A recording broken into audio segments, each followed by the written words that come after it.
আজকে আমরা জানবো জুমের স্ক্রিন কিভাবে শেয়ার করতে হয়। ওকে, জুম মানে জুম কোনটা না, যেটা লাইভ, আপনার লাইভ মিটিং হয়। ওকে, একসঙ্গে 8-10 জন, 15 জন, 20 জন বা তারও অধিক আপনারা সবাই মিটিং করতে পারে। ধরুন সেই লাইভ মিটিং এর স্ক্রিন কিভাবে শেয়ার করতে হয় সেটা আপনাদের আজকে দেখাবো। বন্ধুরা, তাহলে শুরু করা যাক। প্রথমে কি করবো না, জুমটাকে লগ ইন করে নেবো। জুমে লগ ইন করার জন্য যেভাবে ক্রিয়েট করতে হয় সেটা আমি নেক্সট ভিডিওতে দেখাবো। জুম কিভাবে আইডি ক্রিয়েট করতে হয়, আজকে আমি স্ক্রিন শেয়ারিংটা দেখাচ্ছি। আমার যেহেতু লগ ইন করা আছে, এভাবে ওপেন করা আছে। ধরুন আপনার 10 জন মিটিং এ আছেন। ধরুন আপনার স্ক্রিনটা, আপনার ডেস্কটপ বা ল্যাপটপের স্ক্রিন বা কোনো কিছু ফাইল আপনি 10 জনের মধ্যে একজনকে শেয়ার করতে চান। ঠিক আছে, তখন কি করবেন না, স্ক্রিন শেয়ার আইডিটা চাইবে, আইডিয়া দিয়ে তাকে শেয়ার করতে হবে, প্রত্যেকবার সে দেখতে হবে। আর ধরুন আপনি সবাইকে দেখাতে যান আপনার স্ক্রিনটা, তখন আপনি নিউ মিটিং এ অবশ্যই ক্লিক করার পরে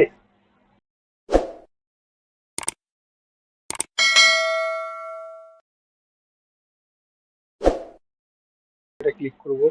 ক্লিক করার পর এইখানটায় সিলেক্ট করে এটা শেয়ার করব।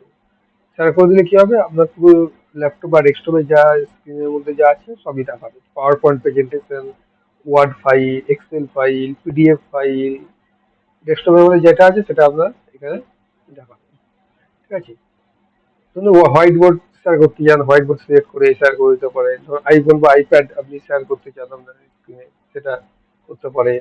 ধরুন ভিডিও শেয়ার করতে চান, ভিডিও সিলেক্ট করে করতে পারে। ওকে, অ্যাডভান্সে কি আছে না, অ্যাডভান্স আছে আপনার পাওয়ার পয়েন্ট ভার্চুয়াল ব্যাকগ্রাউন্ড, এটা করতে পারেন। Portion off screen, portion off screen মানে কি, আপনি ধরুন পুরো স্ক্রিনটা দেখাতে চান না, অর্ধেকটা টাকা পেয়ে যান, তখন এটা সিলেক্ট করে আপনি শেয়ার করতে চান, শেয়ার করতে পারেন।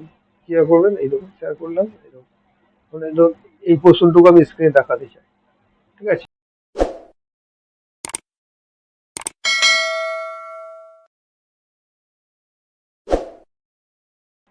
এরকম ছোট করছি। আমি আমি যেটুকু পোর্শন দেখাতে চান সেটুকু পোর্শন সবাই দেখতে হবে।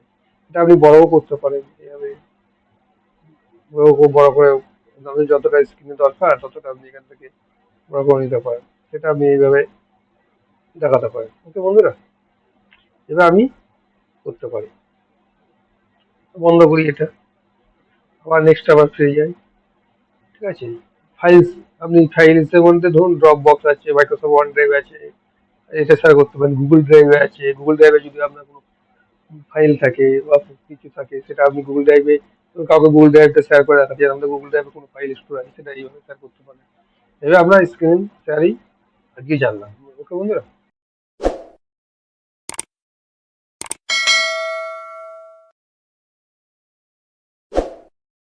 একটা লাইক দেবেন এবং বন্ধুদের মধ্যে শেয়ারও করতে পারেন। আর আপনারা যদি এরকম টেকনিক্যাল ভিডিও আরও পেতে চান তাহলে অবশ্যই সাবস্ক্রাইব করবেন এবং পাশে রাখা বেল আইকনটা অবশ্যই প্রেস করবেন। ধন্যবাদ।